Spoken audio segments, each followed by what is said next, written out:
Welcome back to the channel. So I want to address something related to Snowflake's business that people still don't understand, and I think we're going to be able to break down what Karp means when he's talking about a thick client versus a thin client and why he probably hasn't valued those thin clients because they really don't deliver value. So let's take a look at something. We're going to break this down. Just stick with me. Snowflake here had 5,400 customers, right? And with that, they were able to generate about $590 billion or $590 million. I know you wish it was $1 billion in revenue, right? Okay, so that means their average customer spends about $162,000 with them, and they have about 148 customers who spent $1 million or more. Palantir doubled that revenue with something like 230 customers or something. What was their customer count at the end of the year? Was something like 240 or 230 customers, right? So Palantir essentially smashed them just going after high-end customers who need to solve real problems. We're talking about people like BP or the US government. Why is that? Okay.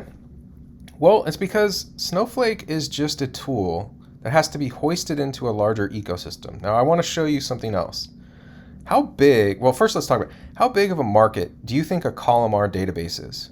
And if you don't believe, Snowflake's only a columnar database anymore and you think it's a data lakehouse where we do machine learning, fine. How many people in the world do you think can do machine learning? Okay? Not many, right? And very few know how to use a columnar database correctly, and very few would know how to put all the tools together, including the tools on AWS, to make Snowflake deliver anything of any value. So out of these 5,000 customers they've got, a little over 5,000, how many more do you think they can possibly add? In my opinion, their growth is slowing, not gaining speed.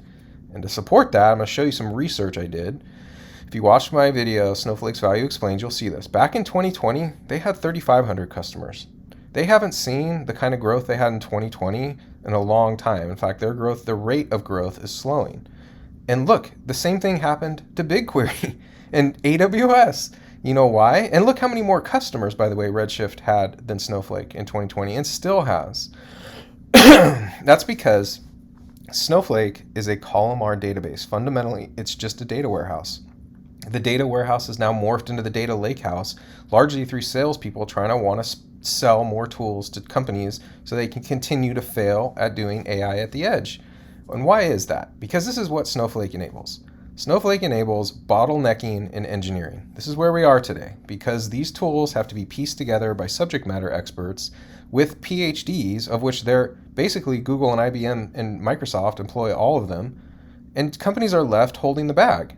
That's why their rate of growth is slowing. That's why they are not going to continue to put up numbers, and they're going to be chasing Palantir forever. And to drive this point home, this is where we want to get to in the future, okay? We want non-technical experts to make data-driven decisions. That's Palantir's bread and butter. So let's take a look real quick at how easy it will be for companies to remove Snowflake from the equation. First, let's recap what Foundry is. It's a big data OS, and you need all of these things to do ML at the edge. You need data preparation, you need engineering ops, you need ML ops, you need application, you need a completely integrated security model end-to-end with a deployment pipeline out to the edge in all clouds. If you don't have all of those things, you ain't got shit. Okay, it doesn't matter if you're doing the machine learning over here. It doesn't matter if you got a data warehouse or analytics or any of that. Now watch how easy it is to remove Snowflake. Okay, I want you guys to watch this. You guys watching? Boom. Done. Okay?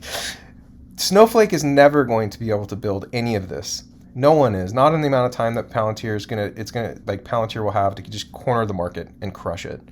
So I really believe that people fundamentally misunderstand the application of Snowflake, what its potential market is, the fact that its growth is actually slowing, and these other technologies, their growth rates have slowed as well because the world is failing to do data science, okay? We're stuck in this conundrum right here, and we can't grow beyond it. There aren't enough data scientists in the world to use Snowflake's platform. People keep singling out like Palantir as if they need machine learning experts to use their platform. They absolutely do not. And that's what Alex Karp means when he says a thick client. He means this entire thing here, this whole ecosystem that does everything end to end, that empower non-technical experts to make data-driven decisions. That's the future. There just simply aren't enough experts in the world for Snowflake to ever get to the level Palantir is going to get to. And not to mention, it's reflected in the numbers.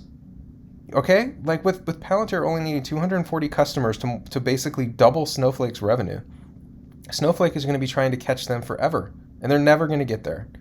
So I just hope you guys understand that Snowflake is a columnar database. If you want to call it a lake house today because of the ML tools, fine.